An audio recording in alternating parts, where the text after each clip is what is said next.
네, 한 주간 동안 평안하셨습니까? 아까 뭐 좋은 주일이냐 그랬는데 행복한 주일이시죠? 네, 감사합니다. 대답이 점점 커지는 것 같아요. 좀 좋은 것 같아요. 네, 조금 전에 1대1 관련된 부분을 말씀을 드렸는데 아마 1대1이 뭔지 잘 모르시는 분들이 꽤 계실 것 같아요. 네, 1대1은 저희 온누리교회 DNA에 속합니다. 그래서 반드시 처음 혹시 이 새가족을 등록하시고 나서 뭔가 좀 교회에 좀 더 인발부 되고 싶으시다 그러면 이렇게 1대1을 한번 신청해 보십시오. 1대1은 단순한 어떤 성경 공부가 아니라 1대1로 사람과 사람 1대1로 1대 다가 아니라 1대1로 같이 16주 동안 매주 만나서 말씀을 통해서 삶을 나누고 또 내가 궁금했던 것들을 좀 잘 찾아갈 수 있는 매우 기초가 되는 중요한 프로그램이기 때문에 다른 거 양육 파는 것보다는 요거 제일 좋습니다. 다른 것보다는. 그래서 꼭 이걸 또 들어보시면 좋겠고, 또 양육자반 같은 경우는 동반자를 하신 분만 하실 수가 있으니까 좀 시간이 좀 걸릴 수도 있을 것 같아요. 그러나 1년에 한 번, 두 번은 아니고 1년에 한 번 정도, 더 길 수도 있지만 가능하면 1년에 한 번 정도 하려고 노력하려고 합니다. 아무튼 좀 많이 신청해 주시고 함께 1대1에 또 동참했으면 좋겠습니다. 네, 오늘 우리에게 주시는 하나님의 말씀 우리 함께 보겠습니다. 우리 에베소서 4장 17절부터 24절까지 말씀입니다. 에베소서 4장 17절부터 24절까지 말씀을 우리 한 목소리로 함께 읽겠습니다. 시작. 그러므로 내가 주 안에서 이것을 당부합니다. 여러분은 이방 사람들이 마음에 허망한 것으로 사는 것 같이 더 이상 그렇게 살지 마십시오. 그들은 지각이 어두워져 있고 무지함과 완악함이 그들 속에 있어 하나님의 생명에서 떠나 있습니다. 그들은 감각 없는 사람들이 돼 자신을 방탕에 내준 채 정욕으로 갖가지 더러운 일을 행했습니다. 그러나 여러분은 그리스도를 그렇게 배우지 않았습니다. 참으로 여러분은 진리가 예수 안에 있는 것 같이 그분에게서 듣고 또한 그분 안에서 가르침을 받았습니다. 가르침의 내용은 거짓된 욕망을 따라 옛 습성을 쫓아 썩고 있는 옛사람을 버리고 심령으로 새롭게 돼 하나님을 따라 의와 진리의 거룩함으로 지으심을 받은 새 사람을 입으라는 것입니다. 아멘. 오늘 본문 제목이 뭘까요? No Turning Back입니다. 아마도 굉장히 유명한 찬양 가사를 제가 띄워와서 했는데, 제가 지난 금요일 날 이틀 전에 느헤미야 기도회를 제 4번째 느헤미야 기도를 가졌습니다. 3개월마다 하는 거기 때문에 매번 잊지 않은 프로그램이라 우리 함께 이 기도회에 다 참여하셨으면 좋겠다는 생각을 했는데, 이번 주에 생각보다 기대보다 더 많이 오셔서 함께 기도회 이 축제에 함께 참여해 주셨던 것이 얼마나 감사한지 모릅니다. 혹시 다음 기회가 있다면 아마도 우번이 아니라 빌레리카로 이제 교회가 이사를 가기 때문에 빌레리카에서 제 5차 이제 느헤미야 기도회가 하게 될 것 같은데, 그때는 우리 다 같이 좀 참여했으면 좋겠다. 그래서 생각이 듭니다. 공간이 더 넓어지니까 오셔서 충분하게 앉을 수 있는 자리이고 굉장히 뜨겁게 함께 기도하고 찬양할 수 있는 자리이기 때문에 다 함께 참여하셔서 우리가 주님 앞에 우리의 마음을 다 드릴 수 있었으면 좋겠습니다. 자, 오늘 본문에 보면 이 바울은 앞서 지금까지 제가 2주 동안 나누었던 이 에베소서 4장 1절부터 16절까지의 말씀을 가지고 여러 가지 교회에 대한 것을 함께 나누었습니다. 그러니까 교회에 대한 우리들이 예수 안에서 지켜야 할 것들이 있다라는 본문을 나누었죠. 그래서 바울이 당부한 내용이 있다는 것이죠. 오늘 17절 말씀에 보면 그러므로 내가 주 안에서 이것을 당부합니다라는 말씀을 전합니다. 무엇을 당부했냐는 거예요. 앞에 있는 내용들을 가지고 와서 다시 한번 기억을 떠올려 보셨으면 좋겠습니다. 그 내용의 핵심은 뭘까요? 부르심에 합당한 삶을 살라는 당부 아니겠습니까? 기억하라는 것이죠. 그리고 겸손과 온유함, 그리고 오래 참음, 그리고 사랑으로 용납하는 것, 성령의 하나 되게 하시는 그 화평에 매는 줄로 하나 되게 하시는 것을 힘써 지키라는 그런 말씀들을 지금 계속 당부하고 있는 것입니다. 아마 우리는 지금 1, 2주 지나면서 그런 말씀이 있었나? 하고 생각하실지도 모르겠어요. 그러나 저는 여러분을 믿습니다. 기억하고 계실 줄 믿는데, 바울이 지금까지 했던 이야기들을 우리는 마음에 새기고 가슴에 새겨서 하나님의 말씀 가운데 교회된 우리들이 하나됨을 어떻게 지켜야 할지, 하나님의 교회로서 이 땅을 어떻게 살아가야 할지를 당부했기 때문이 아니라 자연스럽게 내가 성도 되었기 때문에 드러나야 되는 이 말씀이라는 것이죠. 그러다 보니까 머리 되시는 예수 그리스도께까지 자라 그리스도의 몸된 교회를 사랑으로 세워가야 한다는 이 바울의 말이 오늘날 저와 여러분들에게 또 핵심적으로 다가오는 이유 중에 하나일 것입니다. 자, 바울이요, 교회된 우리들에게 지금까지 진실되게 권면한 말씀들이 있었습니다. 그것은 한 가지입니다. 그것은 교회로 부르심 받은 사람처럼 믿음 안에 살라는 것이죠. 다시 말하면 믿음 안에 살지 않는 사람이 있다는 것 아니겠습니까? 그러니까 우리가 함께 교회에서 예배를 드리지만 함께 모여서 주님 앞에 아까 숙모임도 하고 교제를 하지만 그런 교제 속에 있다 할지라도 어떤 이는 믿음이 있고 어떤 이는 여전히 믿음이 없는 사람이 있다라는 말이죠. 그러니까 교회된 우리들이 하나님의 말씀을 듣고 지켜 행하는 자가 있는 반면에 하나님의 말씀대로 행하지 않는 자도 있다는 말입니다. 그런 것처럼 우리가 하나님의 말씀을 지금 매주마다 이 시간에 듣고 또 아까 광고된 대로 1대를 통해서 16주 동안 하나님의 말씀을 가지고 나누고 순모임 통해서 큐티도 나누고 여러 가지 말씀을 나누는데 그 말씀을 나누고 배웠음에도 불구하고 여전히 나는 내 마음속에 예수 그리스도가 자리하고 있는지를 의심하는 분이 분명히 있다는 사실이죠. 그러다 보니까 우리들 가운데 하나님의 말씀, 바울은 너희들이 다 배웠다라고 얘기하는데 난 아직 배운 게 없는데 라고 이야기하는 사람이 있을 수 있다는 거예요. 자, 대개의 경우 우리는 주일마다 선포되는 말씀 배우죠. 그리고 주일마다 함께 모이는 순모임을 통해서도 말씀을 대하게 됩니다. 그리고 지금 우리 교회는 아직 위인채플에서는 이것저것 프로그램을 하고 있지는 않지만 교회의 여러 가지 양육 프로그램들이 이제 곧 하나 둘씩 시작이 될 거예요. 그 가운데서도 하나님의 말씀을 배우겠죠.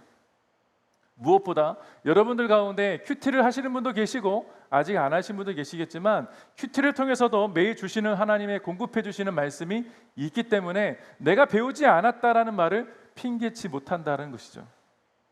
그러니까 우리가 배움이 없다고 핑계댈 수 없다는 것은 아니 교회에서 가르쳐 주지 않는데 어떻게 합니까? 라고 말할 수 없다는 거예요. 제가 지금도 여러분에게 말씀을 통해서 말씀을 전하는 것도 우리는 배우는 것 중에 하나 아니겠습니까? 그러다 보니까 그 기회를 누가 놓치느냐? 결국 내가 놓치는 것일 수 있다라는 거예요. 자, 성경 말씀 안에는요, 우리가 이 땅을 살아가는 성도됨에 대한 이 성경적 원칙과 명령들을 굉장히 많이 담고 있습니다. 그런데 우리들의 삶을 가만히 보면요, 하나님께서 정말 말씀하시는 대로, 즉 성경에 기록된 하나님의 명령대로 나는 살고 있느냐라는 것은 또 다른 문제라는 것입니다. 그래서 우리는 체크해야 돼요. 내가 하나님의 말씀대로 살고 있는지, 정말 하나님께서 원하시는 대로 내가 살고는 있는지 확인하라는 것입니다. 그 확인을 누구를 통해서 할 수 있느냐? 먼저는 하나님의 말씀이지만 두 번째, 여러분이 교회 안에서 순모임을 통해서 혹은 믿음의 지체들과 함께 대화를 통해서 내가 잘 가고 있구나, 말씀대로 잘 살고 있구나 라는 것을 체크할 수 있다는 겁니다. 그런데 그 가운데서도 무엇보다 우리들이 조심해야 할 것이 하나 있어요. 조심해야 할 것들이 있다면 우리는 믿지 않는 사람들과 함께 더불어 살아가는 사람들이라는 것입니다. 그러니까 만약에 우리가 그냥 여기 있는 모인 사람들 우리끼리만 이 땅을 살아간다고 한다면 체크하는 게 그게 크게 문제되지 않을 수 있습니다. 그런데 헛갈린 것은 세상 사람들과 나는 똑같이 살아가는데 그 사람들과 똑같이 살아가면서 이 사람 믿지 않는 사람이고 나는 믿는 사람이야. 그럼 어떻게 살아가냐는 거예요. 그 기준이 우리는 말씀이지만 저 사람이 하는 행동대로 하면 난 더 빨리 성공할 수 있을 것 같고 뭔가 좀 더 잘 될 수 있을 것 같은 마음이 들 때가 있지 않습니까? 그런 것들이라는 것이죠. 그 세상 속에 들어가서 더불어 살아갈 때에 나는 어떻게 해야 되느냐, 그 말씀의 분명한 핵심이 오늘 말씀에 담겨져 있다는 것입니다. 그러니까 세상 사람들은 아무리 우리가 기독교 가치관을 가지고 살아간다 할지라도 세상 사람들과 괴리, 그러니까 좀 같이 맞지 않게 살아갈 수밖에 없다는 것이에요. 우리와 완전히 다른 가치관을 갖고 있기 때문이죠. 그러다 보니까 우리가 조심해야 될 것은 나도 모르게 세상 사람들과 함께 더불어 살면서 동기화돼 버리지 않는, 동기화되는 것은 아닌가, 똑같이 변질되는 것은 아닌가라는 것을 우리는 조심해야 한다는 것입니다. 그들이 생각하는 이념, 사상은 우리가 생각하는 성경적 가치관과는 분명히 차이가 있기 때문이죠. 우리 지난 수요일에 큰 사건이 하나 있었습니다. 아마 아시는 분도 뉴스 매체가 워낙 시끄럽게 이번 주 내내 시끄럽게 떠들었기 때문에 다 아실 텐데 유타에서 젊은 나이에 총에 맞아 숨진 한 분이 계시죠. 찰리 커크라는 분이 계십니다. 여러분들 잘 아시는 대로 그는 보수 정치인이라고 이야기합니다. 근데 저는 그가 대학을 다니면서 대학마다 다니면서 많은 청년들을 만나고 그들과 적극적인 토론을 하면서 저는 그를 바라보고 잘 모르지만 굉장히 도전적이다, 굉장히 긍정적인 생각을 갖고 있었습니다. 그런데 그가 하는 행동을 보니까 수년 동안 해오는 거 보니까 너무 위험한 거예요. 그러니까 그분의 말이 위험한 게 아니라 너무 수많은 적들과 함께 토론을 하면서 괜찮을까? 이런 생각도 들었어요. 총까지 생각하지 않았는데 좀 위험하지 않을까라는 생각이 좀 들었습니다. 소위 말하는 밤길 조심해야 될 사람 아닐까. 공격당하기 십상인 사람이기 때문에. 그러니까 보안이 잘 될까라는 그 걱정과 염려를 했었죠. 근데 아무래도 토론의 내용들이 어떤 내용들입니까? 뭐 좀 예민한 사건들, 사건들, 뭐 LGBTQ나 뭐 정치적인 색깔의 이런 것들을 많이 가지고 왔기도 했지만 신앙의 중심을 가지고 성경적인 이야기 가지고 많이 논쟁을 했기 때문에 아무래도 적이 많이 있을 수밖에 없죠.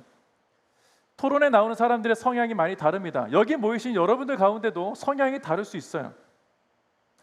그러다 보니까 그 토론의 대상자들이 좀 거치게 나오는 경우도 있죠. 공격하려고 나오는 사람도 있고.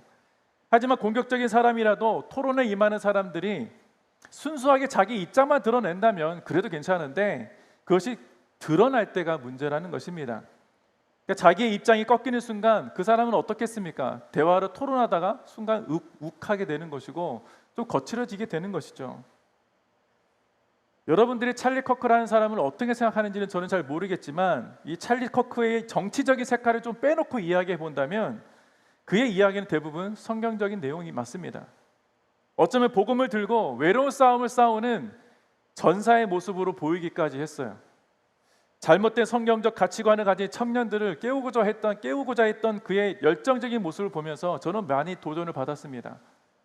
그가 늘 있었던 곳은 진리의 편에 서려고 했었던 모습이었다고 저는 생각을 합니다.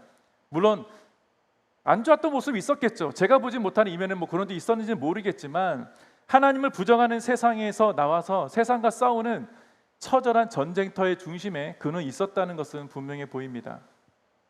자, 세상은요 그런 것처럼 교회의 진리를 부정하는 세력들이 있는 곳입니다.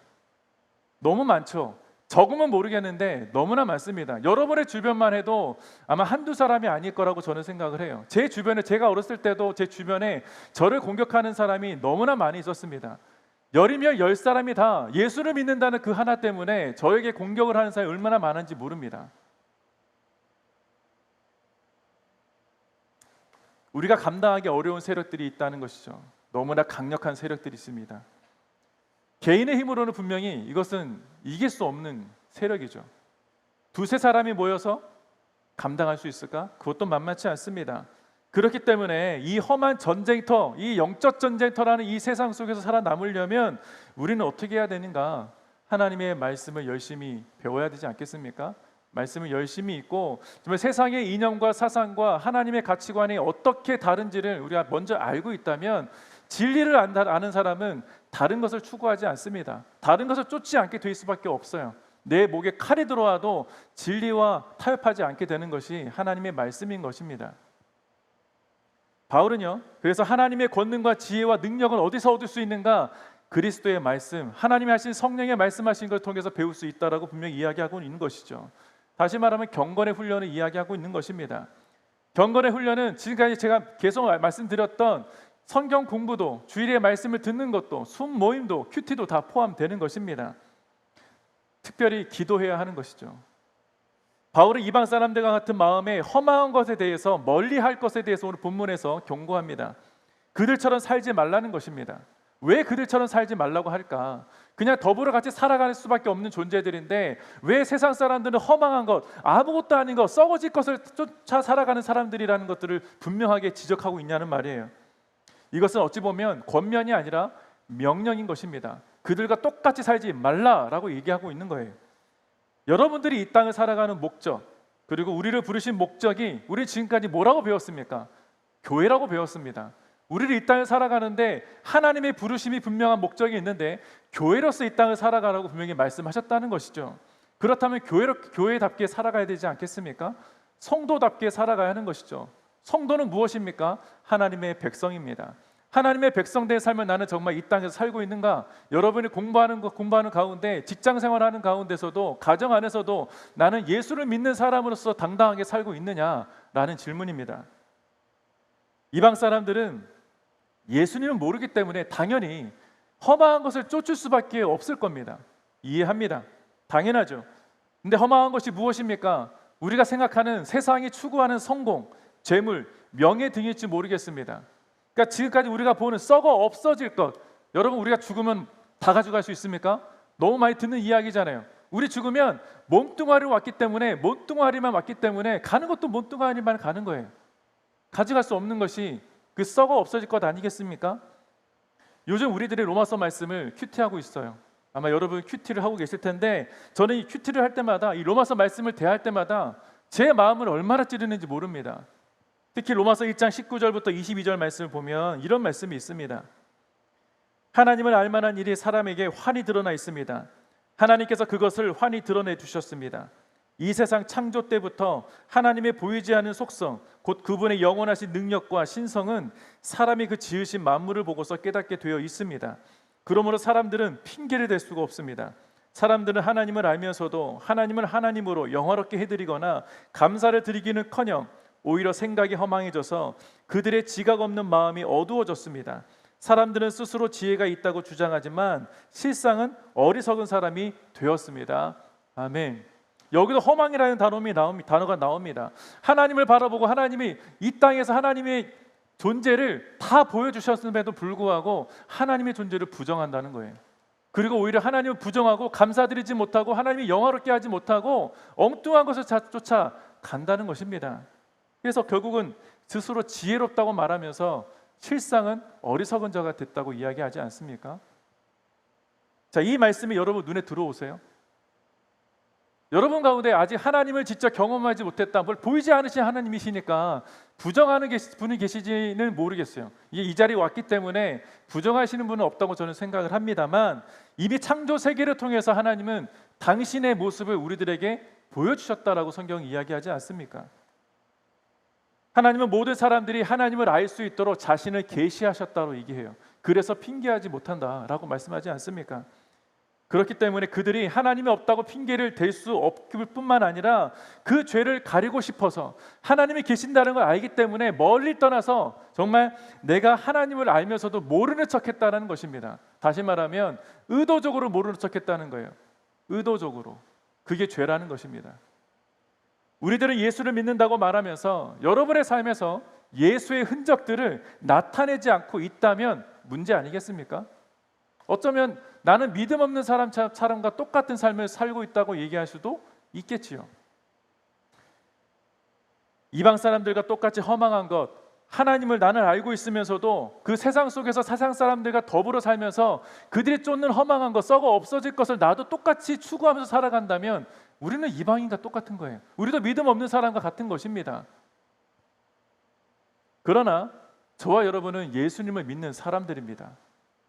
그런데 예수님을 믿는 우리들 삶 가운데서도 이 세상 사람들의 모습이 그대로 여러분의 삶에서 나타난다면, 바울은 계속해서 언급하고 있는 지적들이 있는데 그 지적을 저와 여러분에게 들으라고 경고하는 것이에요. 자, 18절 19절 말씀을 읽어보겠습니다. 오늘 본문 18절 19절. 그들은 지각이 어두워져 있고 무지함과 완악함이 그들 속에 있어 하나님의 생명에서 떠나 있습니다. 그들은 감각 없는 사람들이 돼 자신을 방탕에 내준 채 정욕으로 갖가지 더러운 일을 행했습니다. 자, 뭐라고 경고합니까? 그들은 지각이 어두워졌다고 이야기합니다. 무지해졌다고 얘기하고 완악해졌다. 완악하다는 건 무슨 말입니까? 고집이 세다는 것 아니에요? 하나님이 계시다는 거 알아요. 근데 하나님은 내가 의도적으로 부정한 것입니다. 아니라 저거 하나님이 계시는 건 아닐 거야. 의도적으로 거부하는 것, 그 완악함이 있다는 것이죠. 알면서도. 그들 속에 하나님의 생명이 떠나 있다. 여러분, 우리 안에, 우리가 예수를 믿는다면 저와 여러분 안에는 뭐가 있습니까? 생명이 있다는 거예요. 근데 세상에서 그들과 똑같이 살면 그 생명 없는 사람과 똑같이 삶을 살고 있다고 경고하고 있는 것 아니겠습니까? 무엇보다도요, 감각 없는 사람. 저는 감각 없는 사람이라는 말이 이렇게 칭찬처럼 들리지 않습니다. 무시하는 거지 않습니까? 저 교회에서 사역할 때도 이 가끔 이제 제 좀 처음 이제 전도사 시절 목회 처음 부름 받았을 때 어떤 행사를 저보고 하라고 기획을 해보라고 하는데 그때 제가 들었던 가장 최고의 욕이 뭔지 아세요? 너에게 감각이 없어, 이거였어요. 저에게 좀 최고의 정말 자존심이 너무 상해서 제가 그 세상 프로그램을 다 봤어요. 좋다는 방송 프로그램 다 보고 그걸 막 이용했대. 그때서야 감각 있네 이런 얘기 하시더라고. 저는 잘 몰랐습니다. 뭐냐, 배웠더니 감각이 생기더라. 아무튼 감각 없는 사람이 돼서 자신을 방탕에 내준 채 정욕으로 갖가지 더러운 일을 행했다라는 그 경고가 저는 너무 마음이 아팠습니다. 바울은 왜 너희들이 이방인과 똑같은 그런 허망한 길을 가느냐라는 거예요. 여러분 안에 생명이 있고 하나님의 말씀을 배웠음에도 불구하고 왜 그 길을 가느냐, 진리가 여기에 있는데 왜 거짓된 세상 속에 가느냐라고 말씀하고 계시는 겁니다. 죄에 대해서 무감각하게 되어버리는 것에 대해서 경계하는 것이죠. 죄를 분명하게 구분해야 되는 것 아니겠습니까? 결국에 죄에 대한 무지와 완악함을 대해서 저와 여러분에게 주시는 이 말씀을 우리는 기억해야 됩니다. 죄에 대해서 무감각한 사람들, 이게 죄일까 아닐까가 아니라 이건 죄가 아니야라고 그냥 치부해 버리는 것들입니다. 도둑질은 죄라고 우리는 알고 있어요. 그런데 도둑질이 죄가 아니라고 그냥 생각을 해버리는 것이죠. 무감각한 것입니다. 그들은 죄를 죄로 여기지 않은 사람들인 것이죠. 그러다 보니까 어떤 일까지 벌어지느냐, 온갖 더러운 일을 행하는 자가 됐다라고 성경이 이야기합니다. 그게 죄인지 모르니까. 여러분, 죄인지 모르는 사람들이십니까? 우리는 다 감각 있는 사람들이 아닙니까? 하나님을 두려워하지 않은 채 무감각하게 죄를 짓는 사람들이 지각이 어두워진 사람들이고 험한 것들로, 썩어질 것들로 자신의 배를 가득 채우며 사는 사람들이라는 것이죠. 우리들이 이러한 삶을 살지 말라고 경고하는 이 바울의 이 말씀을 저는 간직해야 된다고 믿습니다. 그들은 죄의 무감각으로 하나님의 생명을 떠나 있는 사람들이기 때문입니다. 그들을 우리가 따를 이유가 없는 것이죠. 여러분들의 존경하는 사람들이 분명히 한 사람씩 있을 거예요. 그 존경하는 사람들이라 할지라도 그가 정말 무감각한 사람들처럼 그런 길을 가고 있는 사람이라면 저는 과감하게 끌어낼 필요도 있다고 저는 생각을 합니다. 그래서 바울의 경고의 메시지가 매우 섬뜩한 거죠. 자신을 방탕에 내준 채 정욕으로 갖가지 더러운 일을 행했다라는 이 말씀이 여러분 낯설게 느껴지십니까? 아니면 낯설지 않게 느껴지십니까? 낯설지 않게 느껴진다면 문제가 있는 거예요. 우리가 지금까지 배운 에베소서의 말씀은 하나님 안에서 지음받은 백성이 우리들이라고 말씀하셨고, 우리는 하나님의 성전으로 함께 지어져가는 지체라는 것들을 우리는 알게 되었습니다. 저와 여러분이 성전이라면 우리는 거룩한 삶을 살아가는 성도들 아닙니까?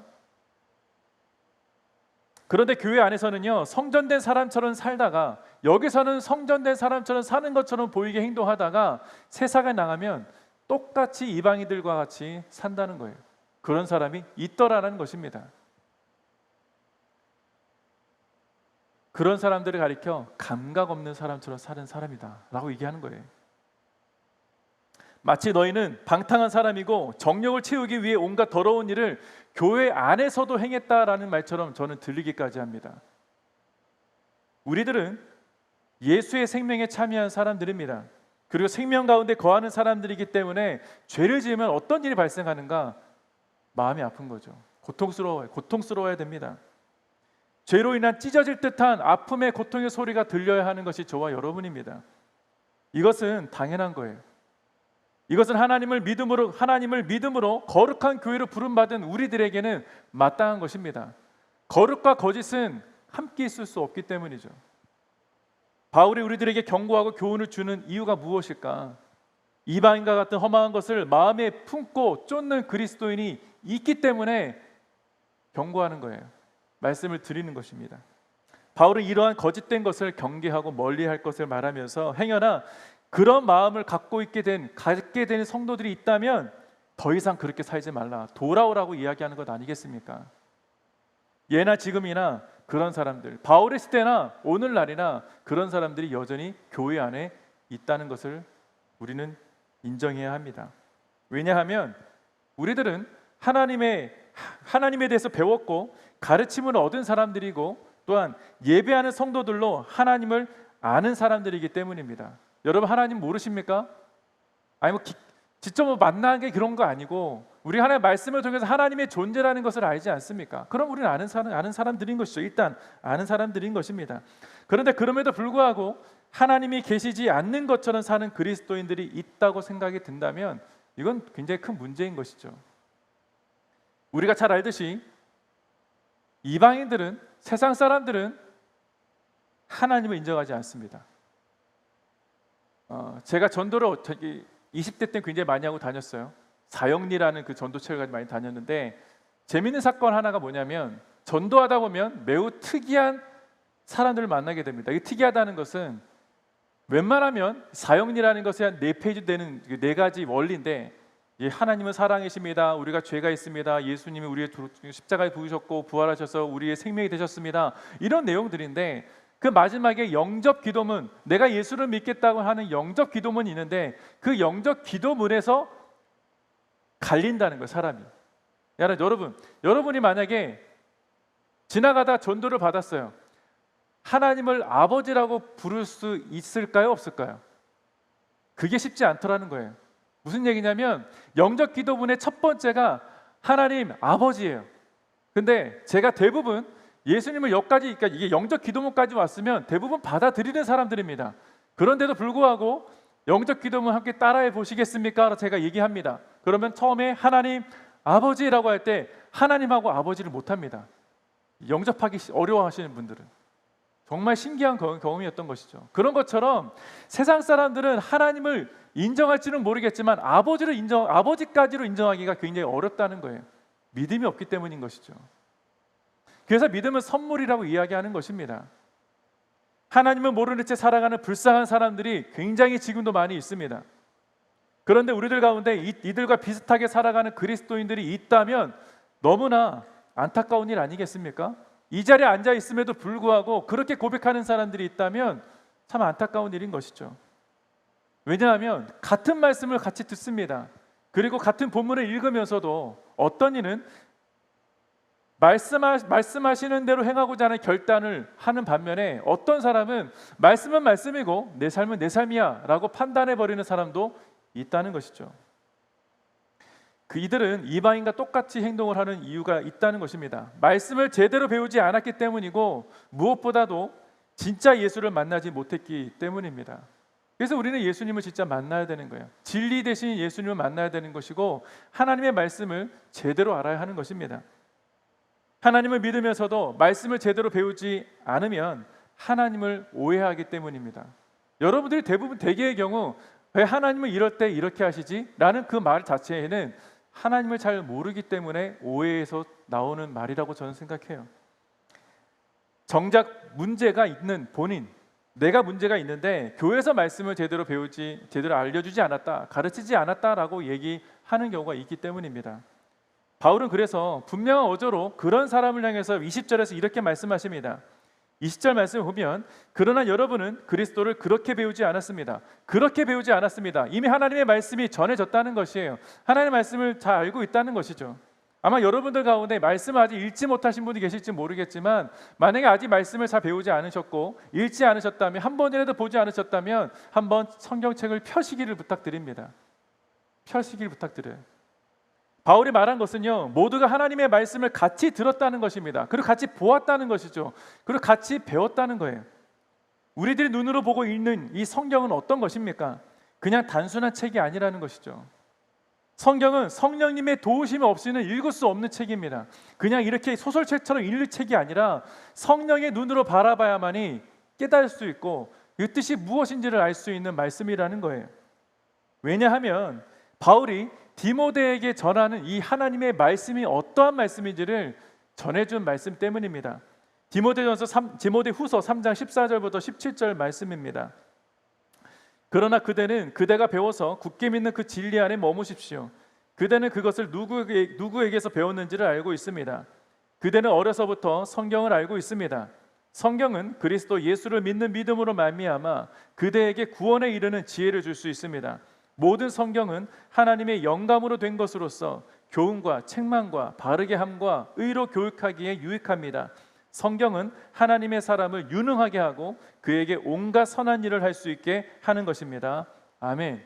자, 보십시오. 성경은요, 성경을 알고 있다면 성경에 나타난 예수 그리스도 구원에 이르는 지혜가 우리들 가운데 있다라고 증명하고 있지 않습니까?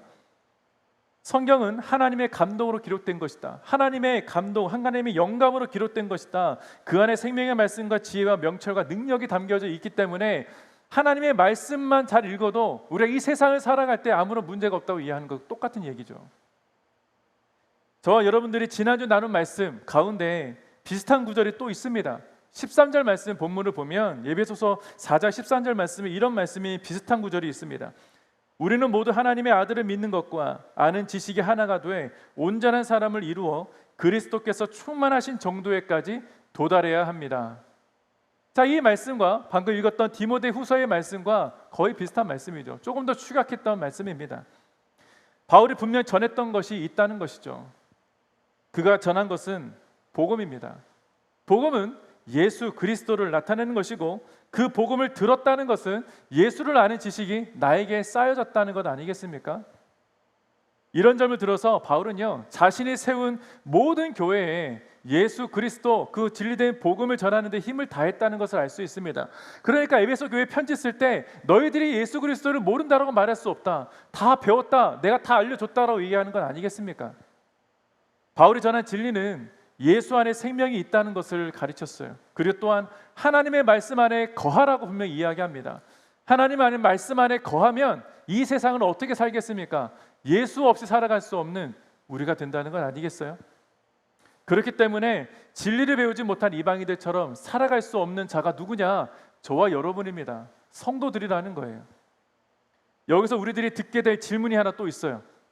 예수님을 믿고 또 그분을 아는 지식이 우리들에게 있다면 어떻게 이전과 똑같은 삶을 계속 살아갈 수 있느냐라는 거예요. 자, 21절 말씀 보겠습니다. 21절. 참으로 여러분은 진리가 예수 안에 있는 것 같이 그분에게서 듣고 또한 그분 안에서 가르침을 받았습니다. 자, 우리가 예수를 아는 지식이 여러분 가운데 있다면 이 세상을 살아갈 때 달라도 뭐가 달라야 된다라고 지난주에 배웠어요. 기억나시죠? 지난주에 여러분의 삶이 정말 뭐가 달라도 다른 삶을 살아야 된다고 말씀을 드렸습니다. 교회이기 때문에, 성도이기 때문에, 하나된 지체이기 때문에 그런 삶을 살아야 된다고 말씀을 나눴습니다. 그런데 여전히 나는 이전과 똑같은 죄 지는 자의 자리에 살고 있다면 나는 그런 예수 없는 삶을 살고 있는 것이냐? 그것이 아니라는 것이죠. 여러분은 진리가 예수 안에 있는 것 같이 그분에게서 듣고 또한 그분 안에서 가르침을 받았다. 우리는 가르침을 받고 있지만 그것이 내 삶에서 그대로 드러나기까지 시간이 걸릴 수는 있습니다. 중요한 것은 내가 예수의 말씀대로 하나님의 말씀대로 살고자 하는 마음이 있느냐 없느냐 아니겠습니까? 에베소 교회 성도들에게 바울이 정말 말하고 싶었던 것은 너희는 이미 진리의 교훈에 대해서 교육을 받은 사람들이라는 거예요. 다시 말해 여러분들은 이미 성경 말씀을 배우고 들은 사람들이라고 말하고 있는 것과 같다는 것입니다. 그렇기 때문에 헛된 다른 것을 쫓을 이유가 없는데 왜 쫓냐는 것이죠. 예수만이 영원한 생명이 되신다는 것을 알고 있는데 왜 다른 길로 가냐는 것입니다. 그렇기 때문에 진리 안에 거한다고 말하는 사람들이 여전히 죄의 노예였던 이전과 똑같은 삶을 살고 있다면 바울은 불쌍하게 보는 거예요.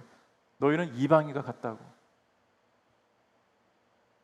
그런데 예수가 우리의 생명 되심을 들었고 알았다면 결코 이전된 삶으로 돌아갈 수 없다고 말씀을 전했습니다. 아니, 갈 방법조차 없습니다. 우리가 진짜를 아는데 가짜를 취할 이유가 없지 않습니까? 여러분의 가운데 진짜 지폐가 있고 가짜가 지폐 있으면 어떤 지폐를 가져가겠어요? 당연히 진짜 지폐를 가져가겠죠. 알 수 있다면, 이게 진짜인지 알 수 있다면. 우리들은 예수님을 입술로 시인하며 믿는 가운데 주님의 진리의 말씀을 듣고 배운 사람들이라는 것은 부정할 수 없습니다. 얇게 배우든 또 신앙생활이 짧든지 그 중요하지 않아요. 하나님의 말씀을 항상 저와 여러분의 마음에 새긴 채로 살아가기를 축복합니다. 우리는 진리를 깨달은 사람들이기 때문에 하나님의 말씀을 붙들고 살아가야 합니다. 그렇다면 우리들은 세상 사람들에게 또한 무지를 깨우쳐야 하는 사람들이기도 합니다. 진리가 너희를 자유케 하리라는 예수님의 말씀이 우리에게 떠올리죠. 진리가 너희를 자유케 하리라는 그 말씀을 우리에게 주셨다면 우리가 이 땅을 살아가는 교회로서 하나된 지체로서 또 복음을 맡은 자로서 세상 사람들에게도 그 복음을 보내야 될 책임이 또한 저와 여러분에게도 동일하게 주어졌습니다. 행여나 우리들 가운데 세상의 진리를 쫓고자 했던 마음이 여전히 지금 나의 삶을 매일 괴롭히고 꿈틀대고 있다면 이 시간 내 생각과 내 의지를 다시 한번 내려놓는 결단을 하기를 바랍니다. 매일 우리는 내 생각을 내려놓는 결단, 내 의지를 내려놓는 결단, 내 경험을 내려놓는 결단이 필요합니다. 그럴 때 하나님께서 저와 여러분을 어떻게 사용하실지 우리는 알 수가 없어요. 그러나 분명한 것은 우리가 내 의지를 내려놓을 때 우리 안에 무엇을 충만하게 가득해지느냐? 하나님의 말씀으로 충만해지리라 저는 믿습니다. 성령으로 충만하게 되는 놀라운 역사가 나타나리라 저는 믿습니다. 자, 마지막 22절부터 24절까지 말씀을 보겠습니다. 가르침의 내용은 거짓된 욕망을 따라 옛 습성을 쫓아 썩고 있는 옛사람을 버리고 심령으로 새롭게 돼 하나님을 따라 의와 진리의 거룩함으로 지으심을 받은 새 사람을 입으라는 것입니다. 아멘. 자, 세상과 구별된 삶을 살다 보면 당연히 세상의 가치관과 부딪히기 때문에 갈등이 생기죠. 목회자도 갈등이 있을까요? 갈등이 있습니다. 제 아이들을 바라보면 갈등이 하루에도 정말 수만 번씩 일어납니다. 제 첫째가 이제 지금 대학교 입시를 하고 있는데 매일 마음에서 영적 전쟁이 일어나요. 지금이라도 정신 바짝 차리고 공부하면 좋겠는데 공부를 안 하네. 정말 공부를 안 하는 거 괜찮은데 어차피 음악 전공하려고 하니까 뭐 그래도 음악 전공생들도 공부 잘하지 않습니까? 여기 음악 전공생이 있는데 그죠? 아닌가? 그렇다고 생각을 하는데 저도 전공이 음악입니다. 제가 전공이 좀 민망하지만 작곡이에요. 작곡인데 제가 음악 전공할 때 전공하려고 공부할 때 저를 가르쳐 주셨던 선생님이 뭐라고 했냐면 제가 처음 만났을 때 너 왜 작곡하려고 그러냐 했더니 그때 제 어린 마음에 좀 뽐나잖아요. 뭔가 뽐나고 그래서 뭔가 사람들에게 감동을 줄 수 있잖아요. 했더니 너 정말 사람들에게 감동 줄 수 있을 것 같냐? 못 준다는 거예요. 아무리 노력해도 감동 주는 거는 진짜 1000곡이 있으면 1000곡 가운데 한 곡 정도가 감동 줄 수 있을까 말까 하다고. 그러면서 저희가 한마디 딱 해주셨어요. 작곡하려면 지혜로워야 돼. 그건 제가 지혜가 없다는 것처럼 들렸어요. 정말로 나 지혜 없는 사람이구나.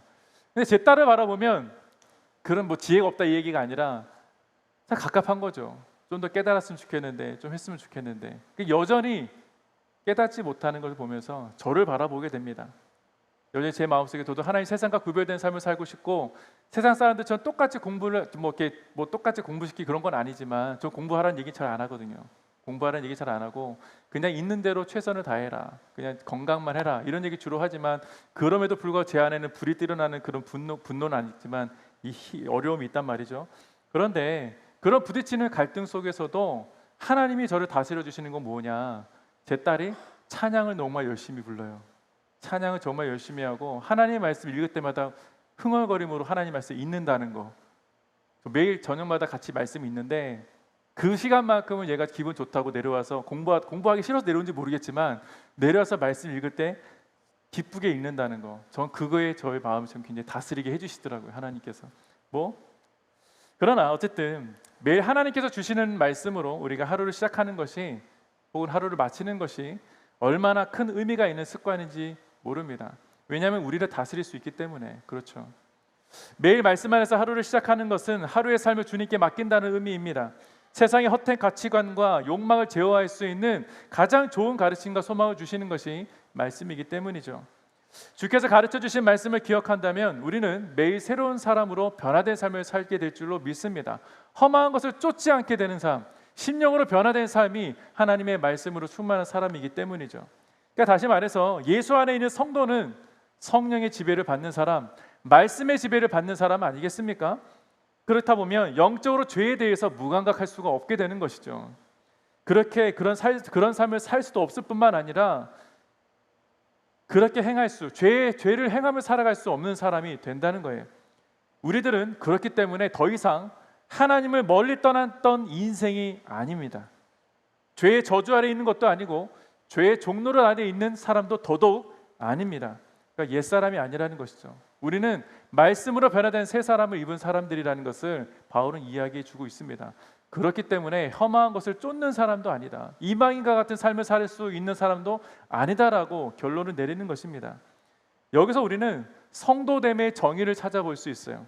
성도됨이라는 것은 어떤 것인가? 거짓된 욕망과 옛습성을 쫓아 따르지 않는 사람이라는 것이죠. 그렇다면 성도됨이라는 것은 옛사람을 버리고 새 사람을 심령으로 새롭게 된 사람을 이야기합니다. 마지막 세 번째는 성도됨이라는 것은 하나님의 의와 진리의 거룩함으로 지으심 받은 새 사람이라는 것이죠. 옛사람을 버린 것, 심령으로 새롭게 되는 것, 하나님의 의와 진리의 거룩함으로 지으심 받은 것, 그것이 성도라는 것입니다. 여러분은 그 성도 아니십니까? 여러분은 하나님의 의와 거룩한 옷으로 새 옷을 입은 지으심 받은 사람들입니다. 이렇게 변화된 성도가 이전의 옛 습관이 종종 우리들의 모습 가운데도 종종 나타날 수 있어요. 그건 죄 때문인 것이죠. 죄의 습성 때문에 종종 나타날 수 있지만 우리는 싸워야 됩니다. 물리쳐야 하는 것이죠. 성령과 말씀으로 이겨내야 합니다. 내 힘으로 이겨낼 수 없기 때문에 우리는 예수님이 필요한 것이고 성령님의 인도하심이 필요한 것입니다. 왜냐하면 우리의 연약함을 도우시는 분이 성령님이시기 때문입니다. 예수 안에 있으면 우리를 하나님께서 세우시고 이기게 할 힘과 능력을 우리들에게 부어주실 것을 저는 믿습니다. 그렇기에 말씀으로 날마다 우리를 이기게 하시는 성령님을 반드시 의지하시기를 축복합니다. 예수를 믿는 인생으로 우리들을 교회가 되게 하신 그 하나님께 붙들린 바 되었기 때문에 우리들은 더 이상 물러설 곳이 없습니다. 되돌아갈 곳도 없습니다. No turning back, no turning back. 다시 돌아갈 수 없다는 것이죠. 이제 이전의 삶을 살 수 없는 인생이 저와 여러분입니다. 어디로 돌아가겠습니까? 돌아가 봐야 죄된 세상이겠죠. 우리들은 진리를 깨달은 성도들입니다. 거짓이 난무하고 속이고 싸움으로 몰아가는 이 세상 속에서 건진받은 하나님의 백성이라는 것이 은혜이지 않습니까? 예수의 십자가의 은혜를 믿음으로 우리를 하나님의 의와 진리의 거룩함으로 지으심 받은 새 사람으로 바꾸어 주셨다는 것이 하나님의 놀라운 능력이고 하나님의 놀라운 은혜인 것입니다. 다시 돌아갈 수 없는 것이죠. 은혜를 경험한 사람은 다시 이전으로 돌아갈 수 없습니다. 예수를 만나고 진리를 깨달은 사람의 한 이야기가 있습니다. 마지막으로 이 이야기를 함께 들으면서 오늘 말씀을 마치려고 하는데요. 아마 많이들 영상으로 보셨을지도 모르겠습니다. 왜 돌아갈 수 없는지 잘 설명하고 있는 영상이기 때문에 한 4분에서 5분 정도 되는 이 뮤직비디오의 영상을 함께 보면서 오늘 예배를 전체 마무리하도록 하겠습니다.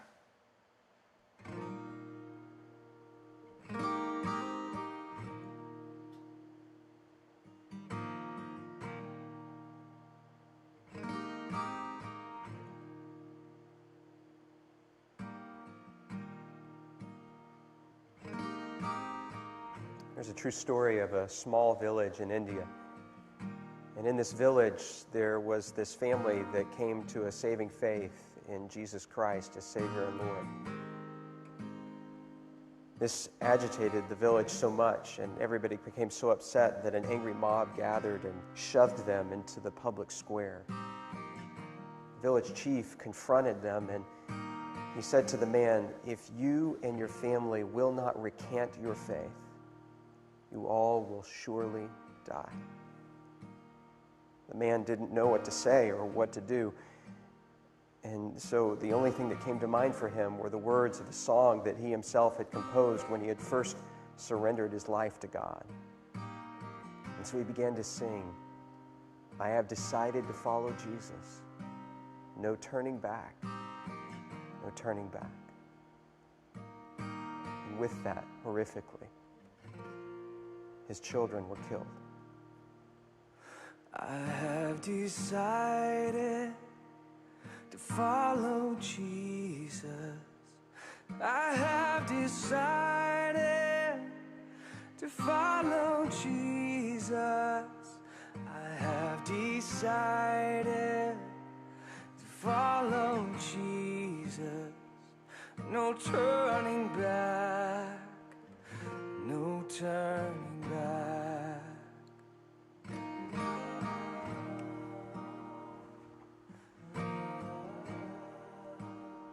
He was given another chance, this time with his wife's life on the line. And yet he continued to sing, "Though none go with me, still I will follow. No turning back, no turning back." Though none go with me, still I will follow. Though none go with me, still I will follow. Though none go with me, still I will follow. No turning back, no turning back. After her tragic death, he was given one final opportunity, this time to save himself. And yet he continued to sing. Cross before me, the world behind me. The cross before me, the world behind me. The cross before me, the world behind me. No turning back, no turning back.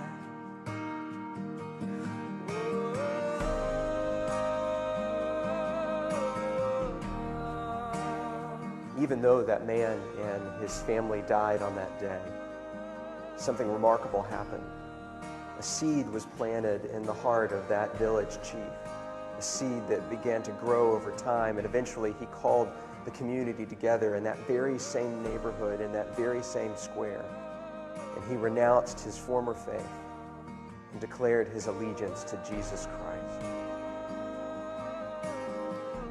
And a celebration broke out in that moment, and the gospel began to flourish and to grow in that community, not just in that village, but across the whole region, because they had seen real faith, and they knew the true character of God because of a family that believed and sacrificed even under the penalty of death.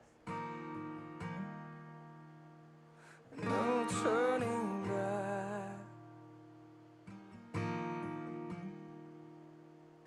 No turning back. 사랑하는 성도 여러분, Turning back. 우리들은 성령의 지배를 받은 예수께 속한 사람들입니다. 우리는 믿음이라는 것을 갖고 있어요.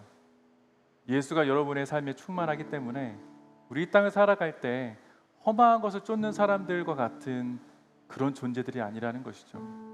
세상은 썩어질 것을 향해서 나아가지만 우리는 썩지 않은 하나님의 영광을 위해 나아가는 사람들입니다.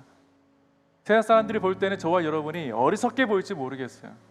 그러나 그 어리석음을 하나님은 능력으로 바꿔주신 분이시고, 저와 여러분이 새롭게 심령으로 변화된 사람으로 이 땅을 살아가게 하신 하나님의 은혜가 있다면, 세상 사람이 여러분을 향해 손가락질한다 할지라도 우리는 이 길을 가야 되지 않겠습니까? 그 길이 어떠한 길이라 할지라도 세상 등지고 십자가를 바라보며 나아가는 그 한 길만 바라보고 나아가는 믿음의 여정을 우리 함께 떠나기를 축복합니다. 다시 돌아갈 수가 없어요. 이미 믿음의 길 들어선 사람은요, 하나님께 붙들렸기 때문에 돌아갈 수가 없습니다. 여러분의 모든 삶, 그곳이 직장이든 학교든 가정이든 교회이든지 거룩한 주의 백성으로 살아낼 수 있기를 축복합니다. 그리고 기도하면서 혹시 여러분 마음에 어려움이 있고 예수를 믿는 그 믿음 때문에 공격이 있다면, 주님, 기도하는 가운데 이겨낼 수 있는 믿음 달라고, 이 길을 통과할 수 있게 해달라고 간절히 기도하십시오. 그러면 내가 왜 주님이 나를 선택하셨고 내가 교회되게 하셨고 왜 이 길을 걸어가게 하시는지를 분명히 깨닫게 해주실 것입니다. 우리 이번 한 주간 하나님의 말씀을 사모하고 말씀 안에 거하고 또 기도하면서 하나님께서 저와 여러분에게 각자에게 주시는 그 은혜와 그 음성들과 그 약속들을 다시 한번 누리는 그런 시간 될 수 있기를 바랍니다. 그래서 아마 이번 한 주간에 분명히 말씀이 여러분의 삶을 붙들 거라 저는 믿어요.